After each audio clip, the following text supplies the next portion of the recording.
So yeah, I think Kyle Lowry could get traded this season. You could say it's too early for this sort of thing. To be honest, I don't agree. I don't think it's ever too early to speculate on decisions that front offices need to make and that sort of thing. And I mean, the Raptors just are not good right now. And Lowry is a soon-to-be free agent, and if he doesn't want to come back, then it puts the Raptors in the situation of, well, we could let him walk or we could try to get something for him.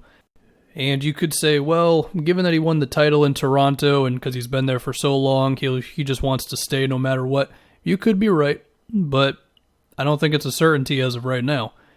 Masai also has 1 year left in his contract. I think that needs to be taken into account with this whole thing. And I will get into potential teams for Lowry, but I don't know if there'd be an amazing offer out there for the guy, which I think has to matter in this whole thing as well, just for me surveying the league a little bit.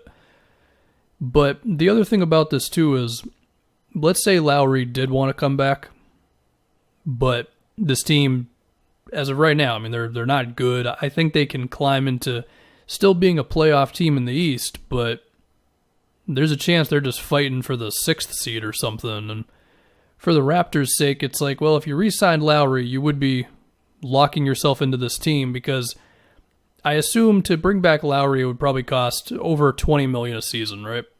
And given Anunoby, Van Fleet, and Siakam's extensions, you're already basically pushing over $90 million, and that just doesn't give you a lot of cap space to really get big difference makers in free agency, even if you strip the entire rest of the roster down to nothing, which of course they're not going to do.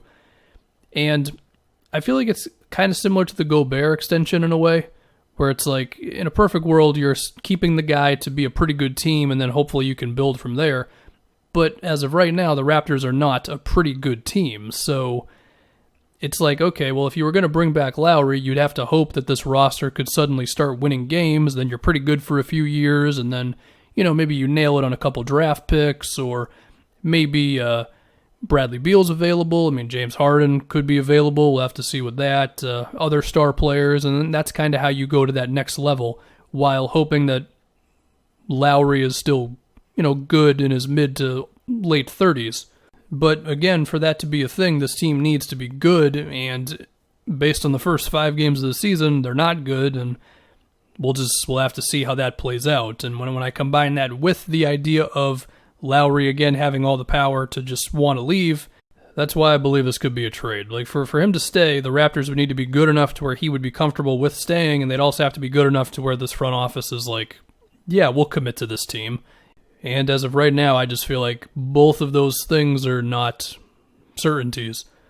So anyway, if we think about potential moves for Lowry, and there's no reporting on this. This hasn't even really been much of a thing. There's been a little bit of discussion on the internet, but it's not out there like that. But even so, you'd think the Sixers, the Clippers, the Mavs, maybe the Nuggets because they need more defense, and maybe somebody else as I talk myself into this. But if we can start with the Sixers, I mean, Danny Green's expiring contract would be there, but then it would come into question, what do the Raptors really want for Lowry?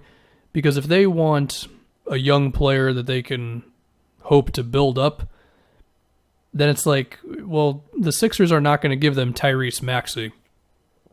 I don't think they would give him Thibault. So then it gets kind of difficult. I mean, you can have the money basically get there between Danny Green, Mike Scott, and some other small contract, because you don't need to match Lowry's $30 million exactly. And then the Sixers have all of their first-round picks moving forward, but that's kind of the thing, right? It's like, would the Raptors be okay with not getting a real player back, or would they negotiate on, I don't know, Tony Bradley, who has put in some minutes in the NBA at least? I don't know. I guess it depends on the team, and, it's a case-by-case sort of thing. If we go to Dallas, I think Lowry makes sense there. I think Dallas could probably give them a better offer than the Sixers, just because they maybe would be able to get Tim Hardaway Jr., and maybe you could flip him for something else or whatever. I mean, the other question, though, is with Dallas, it's like a 2026 protected first. Would they be willing to trade a pick that far out in the future? I don't know, but that's the only type of pick they can move right now. If we think about the Clippers, I mean, they don't really have draft picks, as we all know. And so then it's like, well, would they be willing to give him Luke Kennard? Would the Raptors want Luke Kennard? It comes back to what would Toronto really want in this Kyle Lowry trade that I'm creating out of nothing. I mean, I mentioned Denver. So the Nuggets, they need defense. You could say, well, they'd be a little too small. Lowry has been able to defend guys taller than him. He is maybe the best low post defender in the NBA, honestly. But even so, I get it. Still, Denver, they can move their pick this year. And they've got the Gary Harris and Will Barton contracts, neither of which are expiring deals, which maybe the Raptors would not be okay with that sort of thing. Also, Gary Harris has declined as a player, but if the Raptors believed they could get Gary Harris back to 17 points a game guy from his fourth season, and then maybe you're also negotiating between Zeke Naji or RJ Hampton, and then again, the Nuggets can still move a pick. Now, maybe the Nuggets would view that as giving up too much.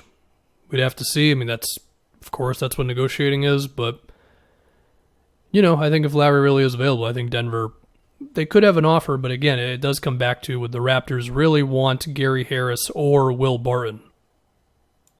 So yeah, that's the gist of the whole thing. I mean, again, there's possibilities that Lowry is on the Raptors for the rest of his career, and it's mainly if he wants to stay, and I think the heart of that comes back to if this team is just good. And if they can be as good as we would hope that they could have been going into the season, then you can just simply re-sign him. And you maintain being good, and then you hope, again, star player becomes available, you nail it in the draft, whatever it may be. It's not impossible to just tread water for a few seasons with your pretty good team, and then you make the big jump. That's what they did with the Kawhi trade. And so I guess the next thing to think about when we think about, can the season turn around is what are their next few games? I mean, they have the Celtics next, which, as a Celtics fan, I can assure you that is a very winnable game for Toronto because the Celtics do not look good right now. Then you have Phoenix, who have been really, really good, and eventually I'll do a video on them. And then from there, it's the Kings, Warriors, Blazers, Hornets on a back-to-back. They're getting Miami on a back-to-back, followed by 2 straight Pacers games and then a Bucks game, so that's a tough 5-game stretch. The point being is, it could get kind of tough if they don't rattle off some wins quickly here, build up some momentum, all that stuff. So yeah, that's my Kyle Lowry trade spiel.